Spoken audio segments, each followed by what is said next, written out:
Hora de soltar o sapo na água, o sapo Marvadão. Estamos começando mais um Pod Marvadão, o podcast do Marvadão. Uma entrevista semanal em que destacamos coisas de Sorocaba, figuras importantes de Sorocaba, o papel de Sorocaba, reconstituindo nossa história, nossos valores e também o nosso futuro. Hoje temos um convidado muito mais do que especial, que faz tempo que eu gostaria de bater esse papo e que tem uma agenda complicadinha, mas pela amizade, pela consideração, está aqui com a gente. Professor Marins, obrigado pela presença. É um prazer, muita honra. Estou aqui com o malvadão para os que não são do Sorocaba. Então, entre, sente, coma bolo. Coma bolo, é. Converse, bate papo com a gente. Esse entre, sente, coma bolo, você sabe quem foi, né?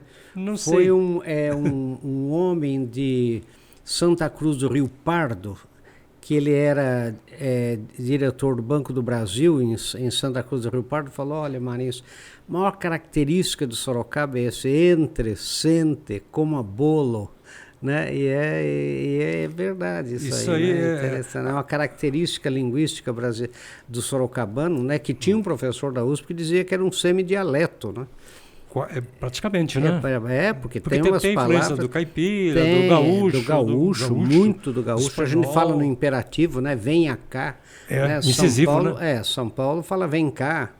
São Paulo não fala diz para ele, a gente fala diga para ele. Bem pronunciado. Sente aqui, né? Leite quente da dor de... E faz ainda gesto, né?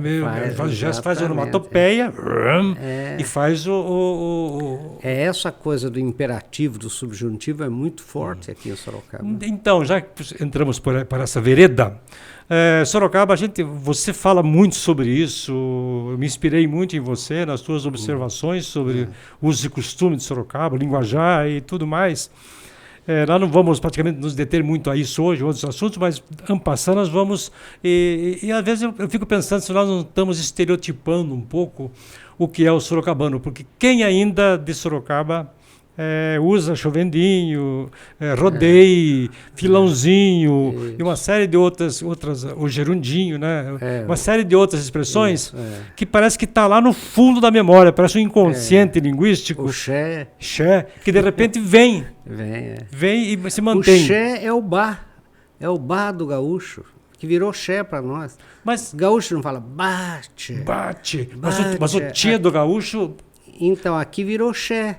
Mas o Che do gaúcho, porque o Che Guevara é o cara, o sujeito. Mas não tem nada com Che Guevara. Mas o nosso Che é de desprezo. Che, quer dizer, não vai dar, quer dizer, a mesma coisa, bate. Quer dizer, a mesma coisa, bate, não vai dar, bate. Porque eu encontrei alguma coisa assim, que o Che é meio irmão de Xi. Porque o Amadeu Amaral, que é o grande pesquisador, fala que o Xé é uma coisa do interior paulistano caipira. Essa é uma discussão acadêmica que nós não vamos resolver agora. Mas o importante é que Sorocabana fala Xé de todos os jeitos, longos, curtos, e isso é um traço que perdura. A minha pergunta para você: até quando Sorocaba vai manter essas características, vamos dizer assim, entre aspas, provincianas, de cidade do interior, em que as pessoas se conhecem, põem apelido, porque a gente vê as casas antigas, tudo geminada, aquelas casinhas, daí você vê hoje um monte de prédios, a cidade crescendo para cima, para os lados, expandindo. De certa maneira, até quando vai resistir esse jeito nosso de ser, do ser sorocabano, diante das tecnologias, dos novos usos e costumes? Eu acho, Celso, que vai ser dependendo do número da população. A população vai crescer muito. Hoje, mais da metade das pessoas são de fora de Sorocaba, né? Não são daqui. Quer dizer, mesmo as pessoas que a gente acha que são daqui, né? Você pega o Erli, por exemplo, do Ciesp, de Itapetininga, você pega outra de Itapeva, você pega outra de... na verdade, não, daqui mesmo, né? Hoje nós temos menos gente. Então, o que eu acredito é que o Sorocaba tem uma força muito grande, que é uma das únicas cidades do Brasil, do interior do Brasil, que nunca teve aristocracia rural. Essa, para mim, é a maior característica de Sorocaba. Então, Sorocaba nunca teve uma elite rural. né, sempre teve uma elite, uma aristocracia rural, teve sempre uma elite mercantil, né? Pode ver que a maioria e essa elite mercantil, ela não tem raízes históricas. Pode reparar que as famílias da elite mercantil, elas vão se revezando na história de Sorocaba, né? Então, você veja, eram os Ramírez, os Muraro, os Palhato, mas antes eram os Oliveira, né? E assim por diante. Quer dizer, você vê, não tem família nobre em Sorocaba, não tem família tradicional em Sorocaba, né? Não tem nenhuma. Talvez seja por isso que não temos muito protocolo, muita etiqueta. Não tem, exatamente. Muito espontâneos, porque, né? Porque nós não tivemos a educação da aristocracia rural. Foi estudar na como França, Campinas, né? Por exemplo. Por isso que se chama Campinas e Pelotas, né? Que todo mundo fala aquela história. Mas sabe por quê? Porque eram cidades muito ricas, né? Estudavam fora. Estudavam fora, iam todos para Paris. Pelotas, por exemplo, era o centro do charque no Brasil. Pelotas, para você ter uma ideia, era um barco de couro, né, para atravessar o rio. Então, e lá você vê... É bola, forma de bola. É um barco em forma de bola. Cortiça com couro, acho. Né? Exatamente. Assim. Foi o centro do charque do Brasil inteiro. Sim. Então, todos iam estudar fora. Quando voltavam com hábitos refinados, né? Hábitos europeus, principalmente. Doces europeus, etiquetas. Porque principalmente iam para a França, né, na época, né? Campinas a mesma coisa, com a aristocracia rural dos barões de café, aquela coisa toda, mesmo o Vale do Paraíba. Né? Mas Sorocaba não. Sorocaba quando quer ser muito chique, ele estraga tudo, né? Estraga tudo. Não a fachada do que os fundos. Não aguenta, né? Ela é muito, o que em termos antropológicos, eu digo, ela é muito forte em conteúdos e muito fraca em continentes, né? Então eu sempre brinco, né? O queijo com vinho, aqui eu sempre conto a história, né? O queijo com vinho em Sorocaba, o vinho é bom, o queijo é bom, e tanto é bom que no queijo com vinho o dono da casa fica contando, você sabe quanto custou esse vinho? Esse vinho custou tanto, esse queijo é tanto, você está comendo muito, sabe quanto você já comeu? Já comeu uns R$200 aí. Mas não serve em cristal. Não, mas serve em copo de requeijão, exagero um pouco o copo de requeijão, mas em qualquer copo, e vai acabando as taças, vai virando copo. Não tem. Né? Quer dizer, o conteúdo equivale. Na aristocracia rural falida, vamos chamar assim, né, o vinho é falso, o queijo é falso, mas o cristal é da Boêmia, a porcelana é inglesa, e assim por diante. Então, eu acho que esse que é uma diferença. Então, é muito forte. Né? A raiz é forte. A raiz é muito forte. Porque as pessoas chegam de fora, vem não sei de onde, eu não vou falar que é meu sorocabano, não vou fazer o R puxado, que o nosso R nem é tão puxado. Não é assim. puxado, não. Piracicaba, trepida no começo, não, né? De Itatuí. Oi, querida. Chuva de R, né? Uma coisa. Então, exatamente. Então, mas eu não vou falar como sorocabano, não vou, daí o filho vai para a escola, aí volta lá, fulano só está me perturbando, pronto, já é um sorocabaninho, né? Então isso vem. É muito forte, né? Mimético, né? Por isso que Sorocaba acolhe muito bem as pessoas de fora, porque aqui não pergunta quem você é, a gente pergunta onde você trabalha, e é louco para saber quanto você ganha. Né? Também não se importa se a marca é do mundo inteiro, não tem esse nacionalismo meio Não, e é precário, muito né? interessante, você fala assim, eu trabalho, sei lá, na ZF, eu falo assim, Flextronic. Minha filha também trabalha, só que ele é diretor da Flex, vamos chamar assim, e a minha filha é uma servente de lá. Mas a curiosidade para no onde você trabalha, pode reparar. Não fala assim qual a sua função lá, qual... É tudo meio junto, misturado, assim, né? Então, isso é muito bom, porque... Então, por exemplo, pessoas que têm desejo de status em Sorocaba sofrem muito. Né? Pessoas que vêm de cidades, às vezes como Santos, às vezes como Campinas, por exemplo, né? Às vezes até Itu um pouco, sofre muito em Sorocaba, né? Autoridades, por exemplo, porque elas não são chamadas, né? Sorocaba não sabe fazer protocolo, né? Etiqueta, então eu me lembro, lista de presenças pela importância. Eu me lembro uma vez, eu era secretário aqui em Sorocaba e veio...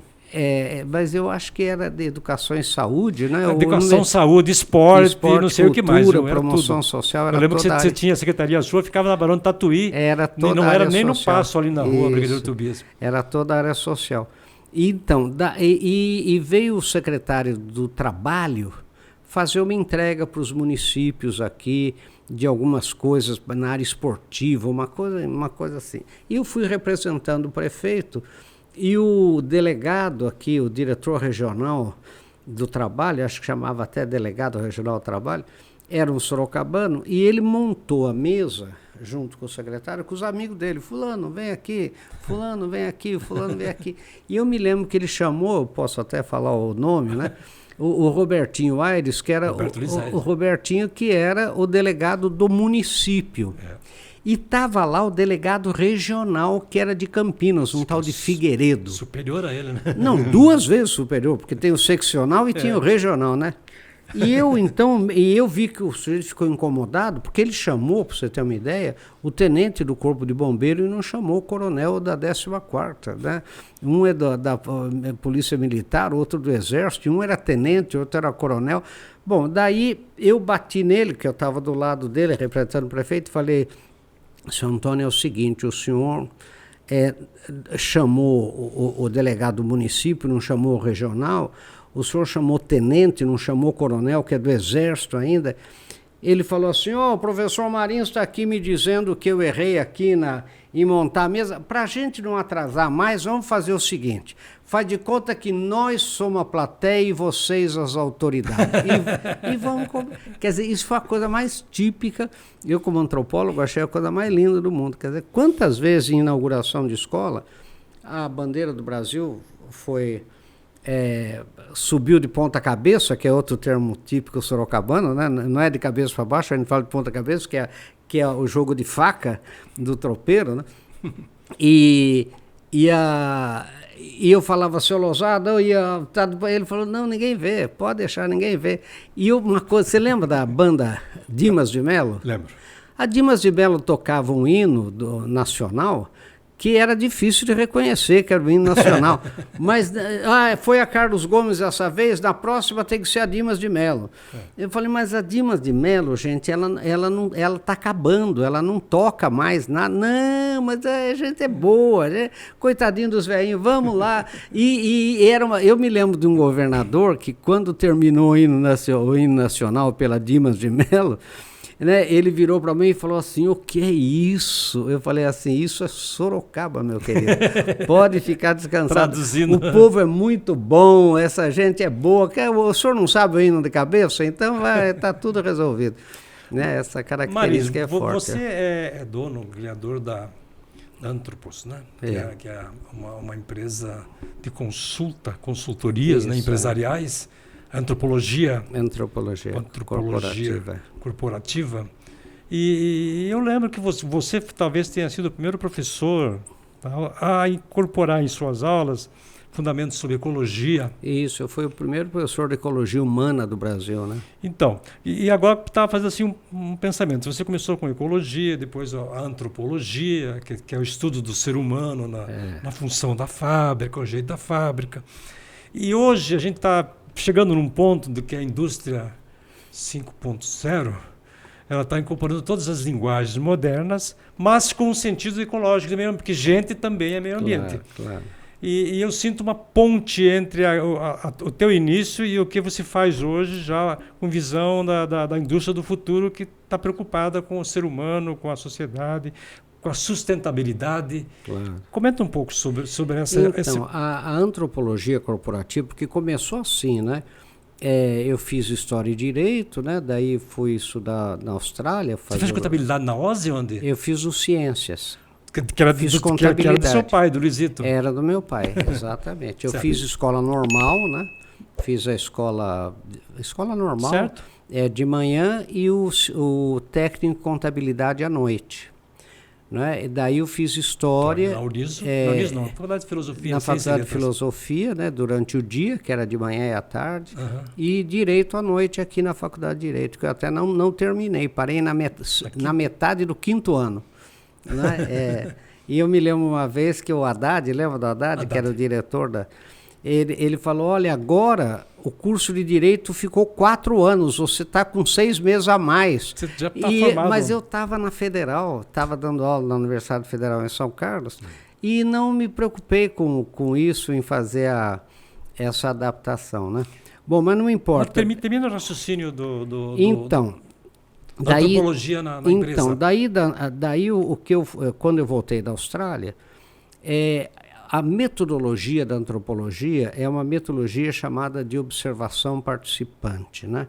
Você tem que viver, por isso que você vive numa outra sociedade diferente da sua, para você não ter nenhum bias da sua sociedade mesmo, para poder analisar, ver quais são as forças que empurram a sociedade para frente, quais são os problemas que desviam ela do ethos, que a gente chama de onde ela quer ir, essas coisas todas. E daí eu vi que essa metodologia se aplicaria muito bem para a empresa. E eu, em São Carlos, sabe que tinha lá, pertinho, tinha Gurgel, em Rio Claro, aquela fábrica de automóveis brasileira. Uma experiência brasileira. Mas... E em São Carlos tinha uma fábrica da Volkswagen, de motores da Volkswagen. E eles me pediam muito para eu ir fazer palestras, etc. E eu ia, como professor da Federal, e tentava aplicar esses conceitos da antropologia na indústria, né? E a ecologia humana é o seguinte, são estudos ecológicos em antropologia, porque toda a sociedade primitiva e toda a sociedade humana, ela tem preocupações ambientais para poder sobreviver.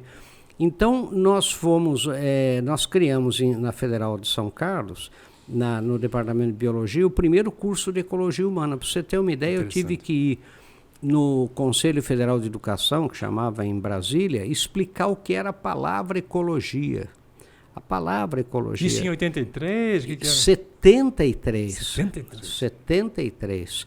Né? Porque ecologia era mais ou menos como há poucos anos atrás, se falava de sustentabilidade. Não sabia o que era direito. Uma palavra, né? Bonita. Tal, então, para você ter uma ideia, eu tive que ir lá para aprovar o curso de Ecologia Humana. O curso foi um sucesso enorme, porque era um curso optativo eletivo e toda a universidade resolveu fazer. Então foi muito interessante. A gente estudava todas as populações mundiais e o relacionamento dessas sociedades com o meio ambiente. Então foi o primeiro curso. Daí o que aconteceu é que a coisa cresceu muito e se verificou que toda destruição ambiental, entre aspas, tinha assinatura de um engenheiro. Né? Seja uma obra qualquer, seja uma represa, né? Rodovia. Né? Uma rodovia, qualquer coisa. E o engenheiro passava 5 anos sem ouvir a palavra ecologia ou a palavra ambiente. Né? Não tinha. Quando eu fui secretário de Educação aqui, eu me lembro que a gente escolhia um terreno para fazer escola e imediatamente eles me chamavam, depois de um terreno cheio de árvores, eles me chamavam um mês depois e falavam, agora o senhor pode ver o terreno estava limpo. Eu falei, mas como? Por que limpou? Não, limpamos para ficar mais fácil de ver. Quer dizer, não tinha consciência mesmo, era uma coisa geral. Em São Carlos, nós fizemos um trabalho uma vez, tinha uma placa de trânsito, pare com uma árvore na frente da placa. Né? Eles cortaram a árvore, uma árvore bonita, eles cortaram a árvore. Quando os meus alunos, né, foram na prefeitura, né, falar, mas como que vocês cortaram a árvore? Eu falei, não, a lei diz que a placa tem que estar a tantos metros da esquina. E a árvore estava na frente da placa, tem que cortar, não pode mudar a placa antes da árvore, porque daí ficava 2 metros mais, enfim, a coisa era meio assim. Daí é que nós fizemos uma comissão nacional e foi instituído os cursos de ciências do ambiente em todos os cursos de engenharia. Hoje, todos os cursos, desde 78, todos os cursos de engenharia têm ciências do ambiente. Eu fui o primeiro professor aqui na Facens. Então, isso é um fato importante, né? Então, porque de ciências do ambiente. O perfil da tua empresa, do seu trabalho como um todo, de certa maneira, reflete isso, né? Quando você fala de antropologia empresarial... E hoje, por exemplo, nós estamos trabalhando com o ChatGPT-4. Né, com GPT-4, quer dizer, ou seja, a inteligência artificial, por exemplo, ela não vai fazer pessoas desonestas virarem honestas, nem honestas virarem desonestas. Nós estamos chegando na idade do Homo... teve o Homo sapiens, o Homo erectus, o Homo faber, o Homo não sei o quê. O Homo virtus, não a pomada, aquela famosa. O homem virtual, vamos dizer assim. Não, eu acho que não. Não chega a isso, né? Não chega a isso, né? Porque tudo isso depende do ser humano. O ser humano ele é insubstituível mesmo. Ele é virtual, né? No sentido de trabalhar com excelência, né? Como claro todo. Que no começo você se lembra disso. Quando veio o telefone automático, todo mundo falava, isso vai ser um perigo, porque imagine que não vai mais ser a telefonista, vão passar trote. E, de fato, no começo, todo mundo passava trote para burro, né? Ligava no colégio das madres e falava, né? A irmã pura está? Não, aqui não tem nenhuma irmã pura. Eu sabia, né? É interessante, porque toda a modernidade, ela só prospera... tem medo, sobre uma base... De antiga, né? De conservador, porque ela dá sustentabilidade para o novo que chega, né? Se não tiver isso, não transita. Mas é por isso que eu estou dizendo, Celso, que hoje em dia aumenta com ChatGPT e com inteligência artificial a responsabilidade da escola, dos meios de comunicação, da família, enfim, e até das religiões, na formação ética de valores e princípios. Você tem livros do sobre ser isso, humano. né? Então, o meu último livro chama Ética, Princípios e Valores. Você tem, acho que mais de 30 livros. Tem 34 livros. Eu lembro de alguns aqui, por exemplo, Socorro tem um sócio. Isso, Socorro tem um parente na empresa, alguma coisa assim, quer dizer, bem-humorado, né? Socorro. Mas isso é um traço vamos dizer assim, da antropologia empresarial. As empresas que são familiares e as empresas que passaram a ser administradas por executivos e tal. Porque toda empresa é um conjunto de seres humanos caçando um bicho, né? Esse bicho chama-se cliente, né? O empresário ainda é um animal, quer dizer, ele claro, ser, você vê ele os ser problemas, com faro de ganhar dinheiro. Os problemas são mesmo da tribo, né? Os mesmos de uma aldeia, de uma antropologia tribo. explica isso, né? Explica, são os mesmos da empresa. Muda, então você vê muda as sociopatias, por exemplo, não você vê, tem muito líder sociopata, né? Quer dizer, o cara não pode ver a competição do outro, né? O cara é da natureza humana. Crescer até aqui, né? Quando você chega perto de mim, eu jogo você para baixo, né? O teu trabalho na tua empresa, você é consultor internacional, nacional. Os teus livros, você tem vários produtos sobre motivação e sucesso. Fala um pouquinho desse trabalho. Então, a gente faz muito, um dos produtos que a gente mais faz, né? É o planejamento estratégico de empresas, que a gente chama de Vision, Focus e Targeting, ou seja, visão, foco e ação, onde a gente reúne a liderança da empresa e a gente discute o que vai acontecer dali a 5, 10, 15 anos, não só com a empresa, como com o mercado, com o país, com os nichos onde ela vai além da análise SWOT, então, algo mais... muito mais, além, né? Muito além. Daí a gente vê quais são as forças que a empresa tem, aí que pode ser mais parecido com o SWOT, né? Que a gente chama de... que empurram ela para frente em direção à visão que ela pode ter, e quais as forças que desviam ela para a gente reforçar os pontos fortes, né, e fazer um fade-out nos pontos fracos, né, nos pontos frágeis. E daí a gente termina esses exercícios com todas as ações priorizadas por uma metodologia francesa muito interessante, priorizadas todas as ações que têm que ser feitas com responsável e prazo. Então, isso a gente já fez muito, fez para a Ambev, fez para, enfim, inúmeras empresas, né, no Brasil e no exterior. Então, esse é um produto... Né, agora, por exemplo, nós estamos, né, fazendo essas coisas. E outra coisa são clínicas de gestão que a gente faz. Eu vim agora de Campos dos Goytacazes, onde fizeram uma clínica de gestão sobre execução. Os desafios da execução no serviço público. Por que as coisas não acontecem? A gente planeja, as coisas não acontecem.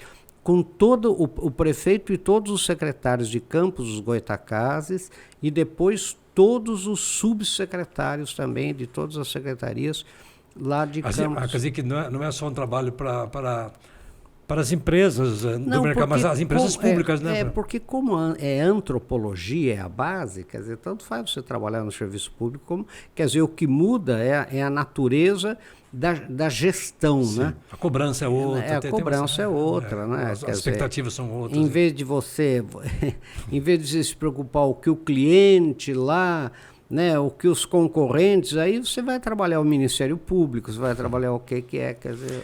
Eu trabalhei, eu tive agência de propaganda, fiz muita coisa, campanha e tal. E eu tinha sempre uma dificuldade com as empresas familiares, quer dizer... 4 irmãos são sócios na reunião. Não, um olhava para o outro. Digo, posso conduzir a reunião? Então pode. Daí eu ia tirando o que eu queria, o que seria importante. E uma coisa que eu observo, e você que está cansado de ver isso, que acredito, que os donos têm uma visão, um conceito do que é a sua empresa, que muitas vezes é muito diferente do conceito, da imagem que o cliente tem do serviço ou do produto que oferece. Como que você resolve isso? Então, deixa eu falar uma coisa para você. Na antropologia, a gente tem que respeitar muito o dono da empresa. Quer dizer, o sócio, se é uma empresa familiar, por exemplo, tem gente que quer fazer uma empresa milionária, uma empresa que tudo que ele ganha, ele reinveste. Outros não, outros querem ter uma vida boa. Outros querem ter uma empresa muito séria, muito respeitada. Você veja, a própria história do Starbucks foi assim, quer dizer, o Starbucks não queria crescer, os donos originais. Eles queriam ser a melhor cafeteria de Seattle, né? E morriam de orgulho daquilo e não queriam crescer, até que veio alguém, né? Que essa que é a história, né, e propõe essa expansão toda, acaba comprando deles, né, o Starbucks, e faz essa diferença. Então, a gente tem que respeitar muito a cultura. O que é a cultura? A cultura é o conjunto das tradições, que é o passado, das necessidades, que é o presente, e da visão de futuro, das aspirações daquele grupo humano que se chama continua empresa. No que somos, não sei. E o que queremos ser. Não é isso? Quer dizer, é isso que forma a cultura. Por isso que não há duas culturas iguais. Né? Então, são tradições, necessidades e aspirações. E você tem que respeitar isso. Então, o que eu vejo, por exemplo, é que vem executivos que querem mudar a cabeça dos donos da empresa, que é uma empresa familiar. Isso não vai acontecer. Tem que ser um convencimento lento, né? E daí quebra a empresa. Né? Porque daí os próprios donos se sentem mandados embora da empresa. Perde a motivação. Perde a motivação. Daí pega... Eu me fiz por mim mesmo, você fiz por mim mesmo. Daí vai pegar dinheiro dessa empresa, da vaca mãe, né? Que tem 1000 tetas, e daí vai empreender em fazenda, vai criar boi, vai criar rancho, né? Ele vai criar a empresa dele, ele é empreendedor, ele vai criar uma coisa em que ele mande, já que ele não pode mais mandar, vamos chamar assim, entre aspas. Mas olha, o Celso, a maioria das empresas do mundo são familiares, né? A maioria. Começou com a família, né? A família toca, é um traço de... Exatamente. E as empresas de maior sucesso são as familiares. Continuam sendo. Continuam sendo. Mas eles souberam no seu momento certo. Claro, você se adapta à realidade. Quer dizer, não é um estigma dizendo que empresa familiar não dá certo. Isso não é verdade. Né? Marins, vamos falar um pouco de Sorocaba. Quer dizer, o sol nasce na Zona Leste, na Espanholândia, se põe no morro de Araçoiaba, Chapéu do Sol, e o sol desce e vai acordar o Japão. Nós, sorocabanos, acredito eu, somos um pouco telúricos, nós somos muito presos à terra, não somos muito universais. Mas, no entanto, Sorocaba faz parte do mundo. E Sorocaba está no mundo e o mundo está em Sorocaba. Eu queria que você fizesse uma análise um pouco dessa situação de Sorocaba, da logística sorocabana. Então, essa é a situação dada pela ausência de aristocracia rural. Você sabe que uma coisa muito interessante é que eu fui secretário, né, de prefeitura, 10 anos. 10 anos? 10 anos. Você pegou o governo do Teodoro, Flávio? É que o governo do Teodoro, ele teve 2 anos a mais, lembra? Para coincidir. Então, eu fui secretário de Educação 6 anos. Certo. Educação, saúde, cultura, esporte, promoção social, ciência social, aquela coisa toda. Né? E depois, no Flávio, de coordenação e planejamento. Daí eu não terminei o governo eu saí antes, né? Eu pedi demissão antes de terminar o governo. Mas, então são 9 anos, na verdade, 6 e 3. Bom, mas o que acontece? Então, por que Sorocaba nunca ganhava coisas do governo, né, do Estado, por exemplo? Porque o político sorocabano, ele não sabe o que se chama em inglês de work the room, ele não sabe fazer o networking, ele não vai os governadores falaram para mim, o pessoal de Sorocaba não vem nos coquetéis, não frequenta o palácio, não vem nas cerimônias, não gosta aquela disso. Aproximação que da onde nasce que de repente consegue uma ponte aqui, consegue uma coisa canal, ali. uma escola, uma coisa está uma surgindo. Escola ali, mas não, o Sorocaba não vai. E quando vai, vários governadores me falaram isso, hein? Desde o Montoro, vários falaram assim, a gente vê o prefeito conversando com o garçom. Porteiro. Né? Conversando com o porteiro, quer dizer, é gente muito simples. Conversa com aqueles que têm mais acesso, mais facilidade de linguagem. Não gosta desse negócio de formalidade. E de ficar puxando o saco, como a gente chama, de ficar ali. Faz parte. Por exemplo, ficar com um papagaio de pirata nas fotografias. Isso não é uma coisa. Um ou outro que fez isso acabou se arrebentando aqui em Sorocaba, na verdade. Entendeu? Quer dizer, daí Sorocaba rejeita esse tipo de gente que parece muito empinado, que parece muito metido, que parece... Então é mais difícil. Empavonado, né? Sorocaba, entender Sorocaba. Você se lembra que nós fizemos, quando eu era secretário, várias edições de um curso chamado História de Sorocaba para Recém-Chegados, né? Porque eu tive essa ideia. Eu tento fazer isso às vezes, passar o livro, dar uma palestrinha sobre isso, aproximar da linguagem porque teve uma psicologia. Porque, olha, eu vou contar a história para você, como é que eu tive essa ideia de fazer isso, né?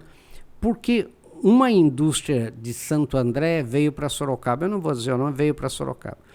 E o presidente dessa indústria, quando mudou para cá, há muitos anos, falou assim, bom, se em Santo André, os gerentes de banco, né, só falta me carregar no colo, quando eu for para Sorocaba, que é uma cidade do interior, imagina, eu vou ser um rei naquela cidade. E ele chegou, esperou e não acontecia nada, até porque os gerentes de banco na época eram locais, lembra? Era gente de Sorocaba mesmo, né? Os gerentes eram meio daqui, né? Meio sorocabano. Daí ele falou, um dia eu fui no banco. Ele falou, eu fui no banco, porque como o gerente não me visitava, eu fui até o banco. A hora que eu entro, o gerente me reconheceu, porque a gente tinha sido apresentado, e ele falou para mim, meu senhor, seja bem-vindo, mas não fez menção de eu sentar na mesa dele ali com ele. Né? E eu então entrei na fila. E eu na fila, na minha frente, tinha funcionários da minha indústria que olhavam para mim e falaram assim, doutor, pagando as continhas? Quer dizer, não ocorreu para eles dar o lugar para mim, dar o lugar deles para mim. E quando eu cheguei a pessoa que estava na minha frente, que era meu funcionário, falou para o sujeito do caixa, falou, esse é o homem lá da minha indústria, ele que é o homem da indústria. Bom, a hora que chegou a minha vez, ele falou, um momentinho só, eu vou tomar café, porque senão esfria, e eles tiram o café. E eu fiquei esperando ali. Agora, quando eu saio do banco, está o meu motorista sentado com o gerente tomando café. Ele falou, eu não consigo entender essa cidade. Né? Outro, então, me falou que estava atrás do carro, e o motorista, ele e um outro atrás do carro da empresa. E eles conversando, precisamos falar com o professor Marins, né, porque eu queria ver o professor Marins, porque disse que o motorista virou para ele e falou, o Luizinho, mas espera um pouco, mas deixa que eu falo com ele. Não, ele é amigo meu, não, deixa que eu falo com ele. Disse que eu falo, por favor, o senhor fique quieto aí. Ele falou, sabe, senhor, porque o que a característica? O papel que você desempenha na sociedade não atribui a você o status correspondente. Para você ter uma ideia, teve, na minha opinião, um grande absurdo, que foi o reitor da Uniso, o Padre Aldo, né? Ele fez, dizem que fez, eu não sei se é verdade, uma portaria proibindo de chamar ele de magnífico reitor, né? Ora, magnífico reitor não é o Padre Aldo, não é o Aldo. Magnífico é o reitor da universidade. Ele não pode fazer. É que nem sua santidade não é o Bergoglio, sua santidade é o Papa. Quer dizer, mas essa é uma característica de Sorocaba. A pessoa sente mal de ser chamado de magnífico, mas ele é magnífico é porque ele é reitor, não é porque não é porque é ele que é magnífico, né? Magnífico. Então, essas coisas de Sorocaba, quer dizer, o papel que você desempenha não te atribui status correspondente. Então vem aquela história que eu falei para você, a gente não pergunta quem é você, a gente pergunta onde você trabalha. Que família você é. Né? E que é muito parecido com o americano, né? What do you do for living? O que você faz para viver? Né? Então Deixa eu voltar ao fato que eu falei que Sorocaba está no mapa. Isso. Da região, do Brasil, claro. Está no mapa do mundo e tem a sua importância para o mundo, e o mundo está em Sorocaba. Como que está Sorocaba hoje com o teu conhecimento internacional, prestando assessoria para veja bem, como está Sorocaba hoje? Olha que coisa interessante. Sorocaba já foi uma das cidades mais importantes do Brasil, disparado. Para você ter uma ideia, a Rua da Consolação em São Paulo chamava Rua das Tropas de Sorocaba. Uma carta para chegar em São Paulo falava São Paulo de Sorocaba. Então Sorocaba já foi. Agora o que a gente está vendo? E eu conversando com o pessoal da Lopes Consultoria de Imóveis de São Paulo, falando, professor, o que está acontecendo com Sorocaba? Nunca a gente ouviu falar em Sorocaba. Hoje o sonho do paulistano é morar num condomínio fechado em Sorocaba. Né? O Sorocaba está voltando a ser, porque tem uma característica, primeiro a logística, né? A posição geográfica dela. Segundo o clima, que é um teto maravilhoso, não é verdade? Pode ver, aqui nunca fecha, né? O teto de Sorocaba, pode ver, ele abre e fecha. Por isso que o aeroporto aqui é o maior aeroporto de manutenção do Brasil, aquelas coisas. Referência mundial, né? Referência mundial.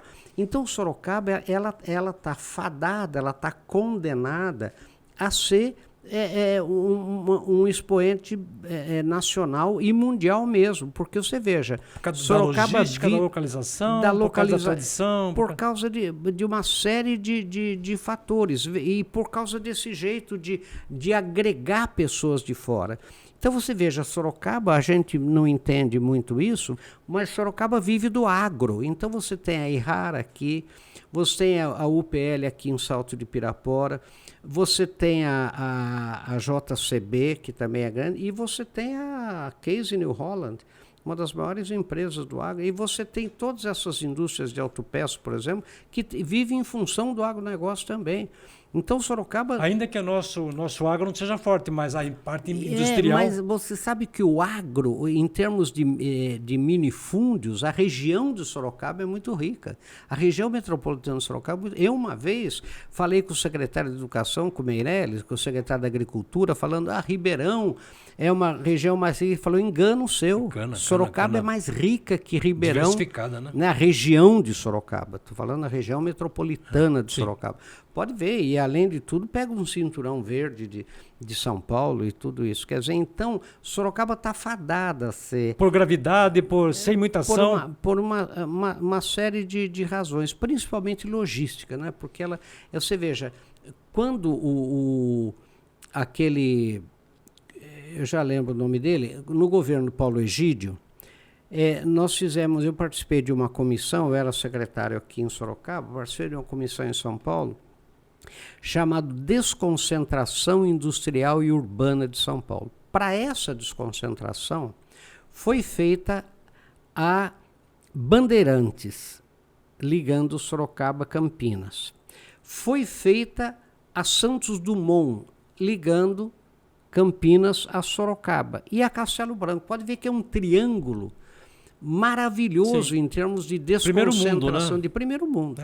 Você pega, né? Não tem como. E ainda você tem a Castelo Branco e Raposo Tavares, e você também tem Bandeirantes e Anhanguera. Quer dizer, você tem várias opções. Quem sabe, ali. No futuro, ferrovia também de novo. Você tem ferrovia aí também. Você tem a ferrovia São Paulo-Campinas e ferrovia Sorocaba-São Paulo. Quer dizer, né? Então você tem essa logística muito privilegiada perto dos grandes centros. Né? Lembre da antiga Santos Jundiaí, né? Você veja, uma estrada de ferro Santos Jundiaí, quer dizer, então para exportação. Foi uma obra... Exatamente. Então o Sorocaba tem tudo. E eu vejo hoje, por exemplo, né, quando você fala em Sorocaba no mundo inteiro, quer dizer, todo mundo conhece Sorocaba e respeita Sorocaba. Sorocaba está exportando muita coisa, Sorocaba. Muita coisa. E outra coisa...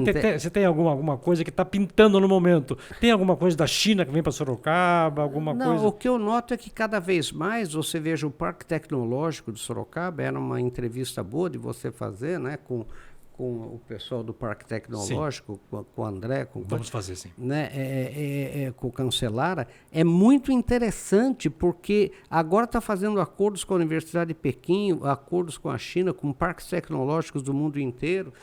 Quer dizer, Sorocaba não é assim de fazer muita propaganda daquilo que faz. As pessoas desconhecem o que se faz aqui. Mas isso faz parte da cultura de Sorocaba. Nosso jeitão, né? Do jeitão nosso. Quer dizer, a gente não tem essa coisa de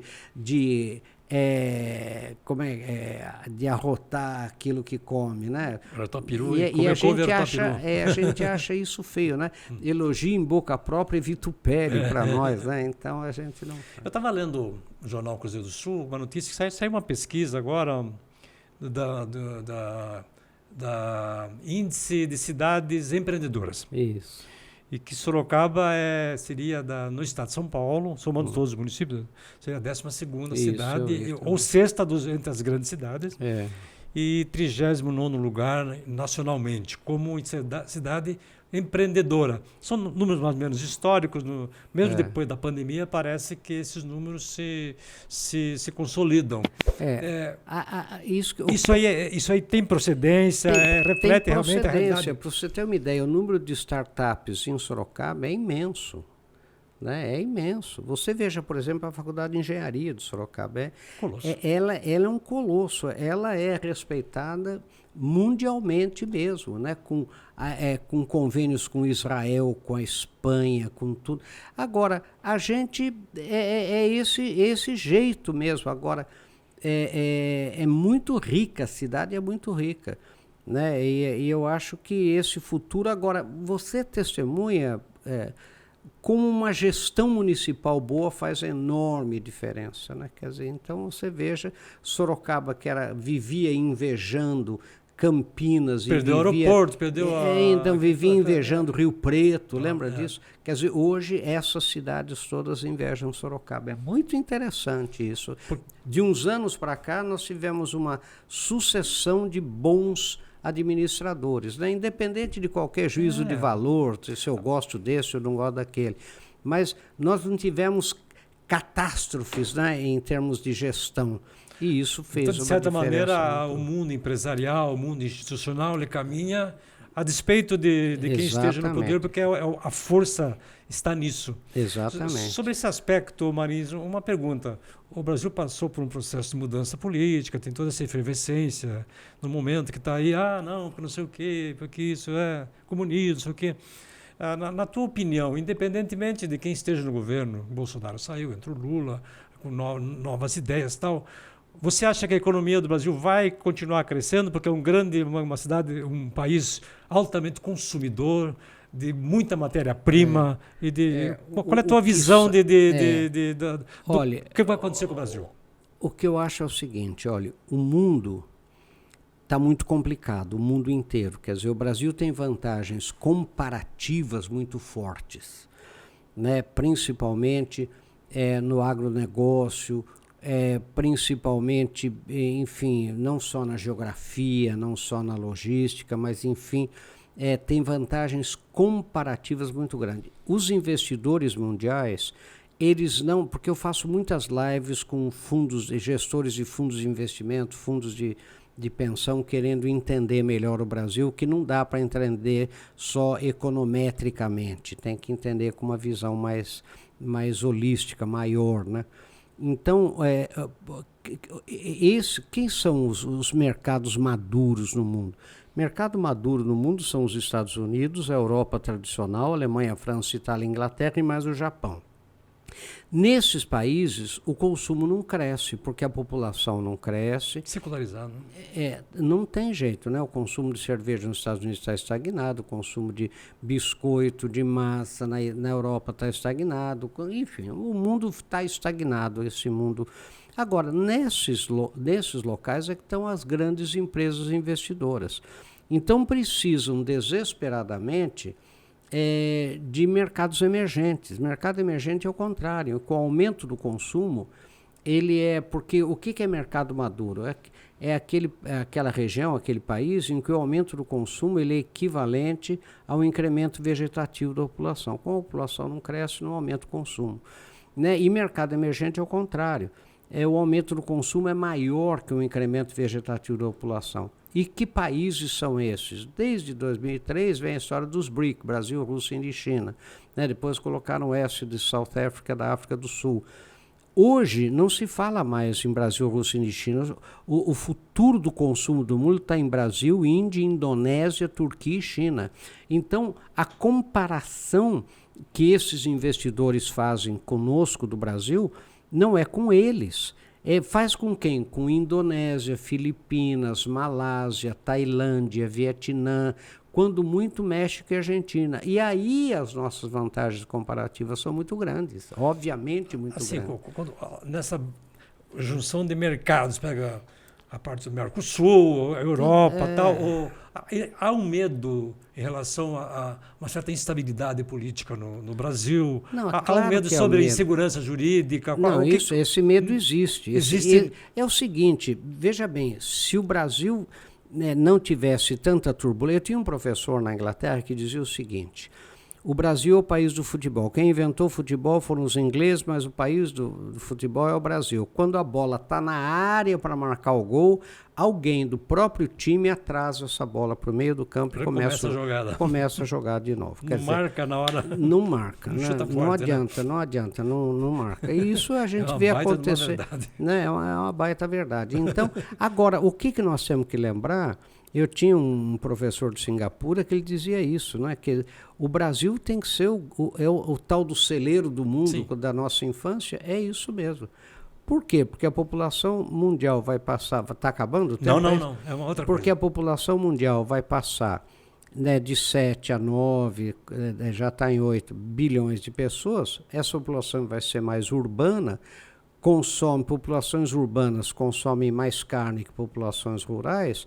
Então, para alimentar essa população, Celso, o mundo vai ter que produzir, nos próximos 40 anos, 50% a mais de grãos do que produz hoje, e vai ter que dobrar a produção de carnes. Isso é muito difícil de acontecer, porque no mundo, onde tem terra, não tem água. Sol. O Brasil é o único país que tem terra, água, sol, insolação, essa coisa. E terra boa, né? Não é o fim, não. É o break dos nossos comerciais. Isso é uma hora em que eu destaco a Batuta Filmes, que é o suporte que nos garante a produção desse programa, do jeito que é, com qualidade de som, com infraestrutura, com recepção. Claro. Então, graças à Batuta que a gente consegue fazer o programa com essa qualidade, com esse nível. Então, eu sempre recomendo, com a experiência que eu tenho também como publicitário, na produção de produtos de vídeos e tal, que a Batuta é um espaço maravilhoso para quem quiser produzir qualquer tipo de coisa, de filme, a comercial, a live, o que quer que seja, com qualidade internacional, inclusive possibilidades múltiplas, para um espaço, inclusive, muito grande. Então, liguem para a Batuta Film, entre no www.batutafilmes.com.br para saber de preço, saber de suporte, das condições e tal. É um espaço bom. Você gostou desse espaço? Não, é isso que é a coisa típica de Sorocaba, né? A gente não conhece, né? Quer dizer, o Sorocaba tem coisas maravilhosas, que nem a Batuta, por exemplo, né? E que a gente conhece pouco, né? Pouco divulgada. E faz um trabalho grande, inclusive, para facens, tem um trabalho de alta qualidade. Alta qualidade. Então, Sorocaba é isso. Sorocaba é isso, é exatamente As pessoas não...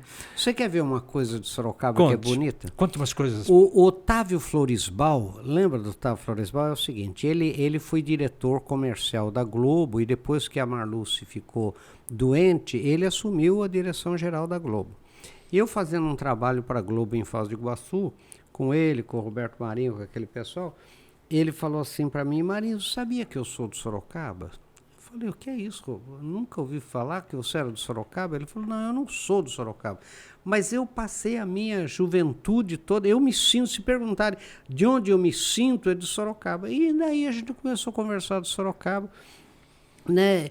E eu contando para ele, né, que Sorocaba ainda é tropeira. Você sabe que Sorocaba, no Brasil inteiro, é conhecida como a capital nacional do carro usado. Sabia disso? Tem muita revenda. Muitas. Veja, várias avenidas, ruas. ruas. 7 de setembro, aquela Hermelino Matarazzo. Campos Sales, né? Campos Sales, nossa, então. Só tem isso. Exato. E você sabe, você sabe como que eles fazem? Esse pessoal? Esse pessoal sai de Sorocaba, vai comprar carros em Minas, comprar carros no Paraná, igualzinho o tropeiro fazia. Igualzinho o tropeiro fazia. E outra coisa interessante, você pega crianças em Sorocaba e fala: seu pai faz o quê? Ele falou: mexe com carro. Mexe com carro. Carro boneco, o carro... Mexe com carro, pode ver, mexe com carro. Quer dizer, então mexer Sorocaba... com carro ou é ser mecânico, ou é ser vender peça, ou é vender... vender carro. Vender carro, comprar e vender. Né? Então você veja a força da história.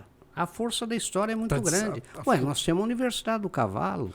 Né? A Universidade do Cavalo é o maior centro mundial de formação de pessoal. Fala um pouco mais Então, a Universidade do Cavalo tem mais de 80 cursos só na área de equinocultura.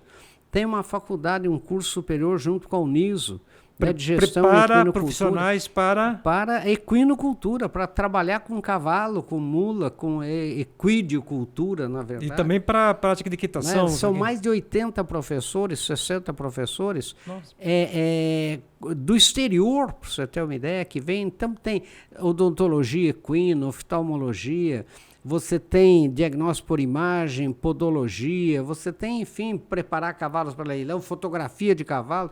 É o maior centro de referência mundial em cavalo. Eu já estive lá, mas não sabia. Para você ter uma ideia. Né? Agora, eles voltaram agora da Equitana, maior feira mundial de cavalo em Essen, na Alemanha, onde é assim, a Universidade do Cavalo é quase carregada lá, né? Porque é o maior grupo estrangeiro, né, na Equitana, né? Eles dão tudo VIP, tudo... Tem trote nessa Universidade do Cavalo? Esse é o problema, não pode acabar o trote. Não pode acabar o trote. Mas conte mais. Mas é isso, enfim.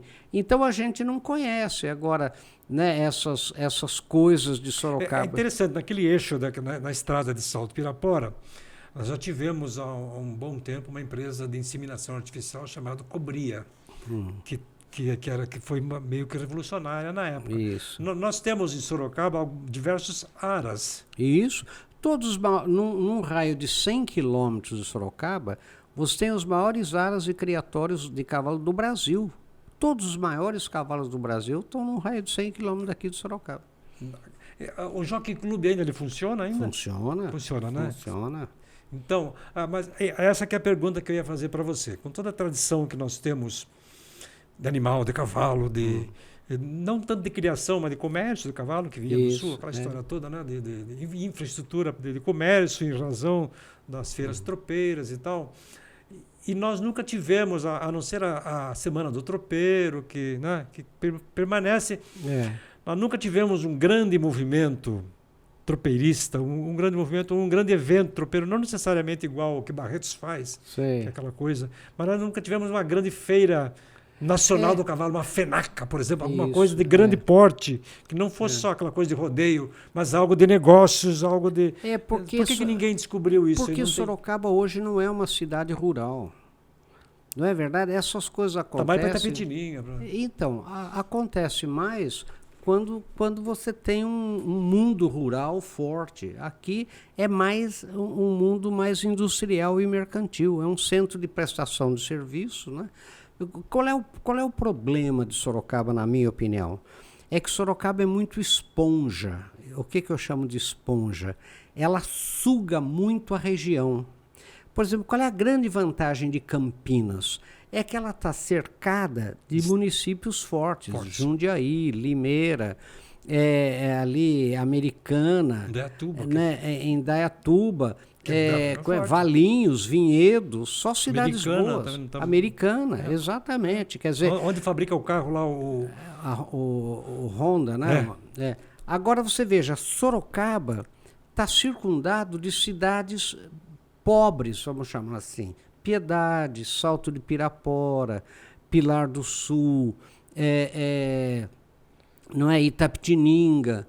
Então, Sorocaba, ela... Ainda que Itapetininga tem uma grande produção agrícola, né? Não, as cidades são boas de produção. Eu digo, mas Sorocaba, ela não deveria mais, eu vejo que o atual prefeito está fazendo isso, não deveria mais atrair coisas para ela, deveria atrair coisas para a região, para transformar a região ficar rica. Porque eu, por exemplo, fiquei muito feliz quando a fábrica de motores da Toyota caiu em Porto Feliz. Sim. Né? Tá aí. Tá junto. Tá junto. Tá agora, junto porque eu me lembro de uma manchete no jornal de Sorocaba dizendo assim: Sorocaba perde Alphaville para Votorantim. Ganhou, porque tá junto. Ganhou, né? Cria um... Então, essa coisa de esponja, daqui a pouco Sorocaba fica inviável, fica um Osasco mais distante. A Alphaville ajudou a viabilizar Votorantim, que perdeu um pouco do seu potencial industrial, né? Exatamente. Compensou. Eu acho que agora é hora de mais ou menos parar, porque Sorocaba vai crescer de qualquer jeito como um polo de prestação de serviço. Esse ponto que eu tenho minha dúvida, queria saber da sua visão.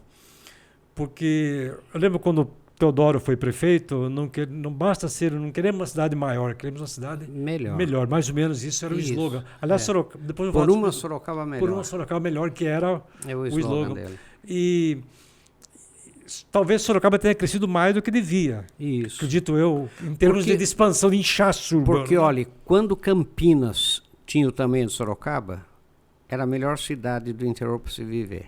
Hoje a região metropolitana de Campinas? Hoje Campinas é um horror de você viver. Eu não gosto de Campinas. 1 milhão e pouco, ninguém... O campineiro está querendo sair de Campinas. Porque perdeu... Querendo ir para Valinhos, querendo ir para Vinhedos, querendo ir para Vinhedo, entendeu? Quer dizer... Então, a gente tem que ter a sabedoria de limitar o crescimento, dar qualidade de vida e fazer crescer Salto de Pirapora, crescer Piedade, crescer Itapetininga, crescer Porto Feliz, entendeu? Quer dizer, crescer Quílio, tem tanta cidade, Tietê, Tatuí, tem tanta cidade em volta que, né, que poderia... Você vê uma ação articulada... Tem hoje tem. Das 27 cidades que compõem a região metropolitana, para que isso deslanche soluções comuns de meio ambiente, transporte. Inclusive no Parque Tecnológico tem muita atividade sobre isso e o prefeito atual está fazendo muito bem esse trabalho. Sabe, reunindo, parece que reúne uma vez por mês, eu não sei direito, mas de quando em quando reúnem todos os prefeitos, tem... programas de desenvolvimento regional, é isso que precisa, né? Então, isso é uma coisa que a gente vê, assim, porque ali na região a Chaparral fica perto da UFSCar, né? Fica ali em frente ao UFSCar, A região de Salto de Pirapora no bairro Itinga ali. Porque Sorocaba já está conurbada com Votorantim, com Araçoiaba. Está encostando em Itu. E Salto de Pirapora também. Salto de Pirapora também. Então, a Itapetininga está um pouco mais longe, mas a Megalópolis um dia vai surgir. Vai chegar. E depois do Sorocaba, eu fui secretário de planejamento, você sabe disso, no governo do Flávio. Sim. Sorocaba é muito difícil. Sorocaba tem uma linha férrea e um rio, porque Sorocaba é assim. Sorocaba é muito difícil, quer dizer, depende muito de pontes e viadutos e túneis e coisas. Exatamente. Né? Então, e é uma cidade antiga, Sorocaba é de 1654. Porque fica pensando no umbigo da cidade, que é o centro histórico, e a cidade está explodindo. Então, de repente, Sorocaba fica inviável para o trânsito, fica inviável para tudo isso. Então agora é hora de expandir. Porque o rio, por exemplo, que é um problema que aconteceu esses dias, né? Quando choveu muito e todo aquele problema, invadiu onde tinha que invadir. Porque a região da Abaeté, por exemplo, há 40 anos atrás, já era condenado pelo Código de Obras. Já. Então, o rio avança e o rio que era uma que estão abaixo da cota do rio. Exatamente. O rio que era uma solução, que foi a origem de Sorocaba, foi o rio, o nome, inclusive, o nome do rio que deu Sorocaba. O que era uma solução, porque se não houvesse o rio, Sorocaba talvez nem existisse como ele existe, né? Talvez porque o rio era o caminho, a ponte. Você sabe por que chamam Sorocaba? Sorocaba é terra rasgada por rios, por córrego. Não é terra ruim, não é terra no sentido... Podre não é isso. Embora Vossoroca tenha sentido, mas... mas não tem nada com Vossoroca com Sorocaba. Eu participo dessa opinião sua. Não, isso é histórico, isso é provado, não é opinião. Isso é... Sorocaba, você dá a cada 100 metros tem um córrego. Você já viu o que é? Você já viu o que é a bacia hidrográfica de Sorocaba? O problema de terra, né? A terra, o problema de drenagem, né? Mas não tem nada com Vossoroca, não tem nada com isso. Quando eu fiz gravações de dia com o engenheiro falando sobre Itupararanga, eu mostro a nascente do rio lá em cima. Isso. Além da represa, já em Biúna, no Varjão, aparece o Sorocaba, o Sul, Sorocaba, Mirim e o Una, que os três se fundem ali. E dá o rio Sorocaba que desce. Desce para um gargalo, uma garganta da serra, que é um rasgo. Então, eu tenho a sensação que o nome de Sorocaba vem mais ou menos dali, porque é um acidente mais... Não, querido. Sorocaba, os índios davam o nome de Sorocaba porque é uma terra onde você tem só córregos, que nem uma mão, é uma terra rasgada por córregos.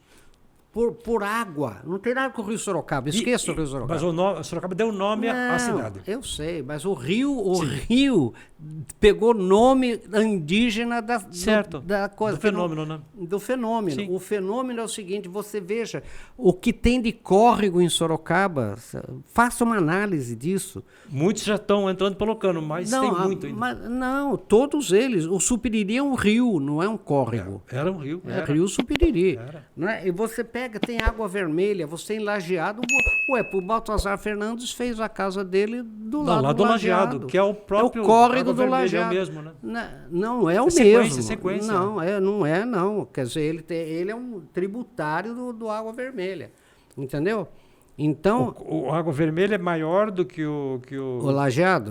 O Água Vermelha despeja no Lajeado. Isso que eu estou falando.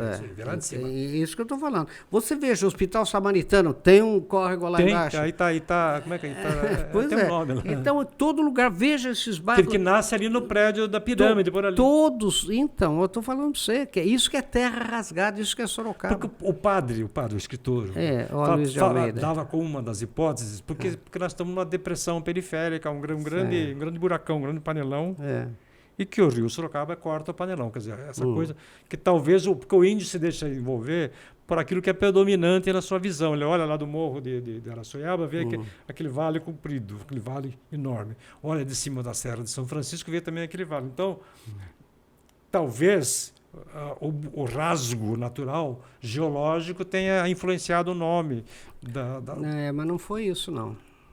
Foi isso. O padre tinha suas limitações da época, não é verdade? Sim. Da biografia. Como uma das hipóteses. É que nem Nossa Senhora da Ponte, ele dizer que era a ponte do Rio Sorocaba, em vez da ponte de Lima em Portugal, entendeu? Quer dizer, tem suas limitações históricas.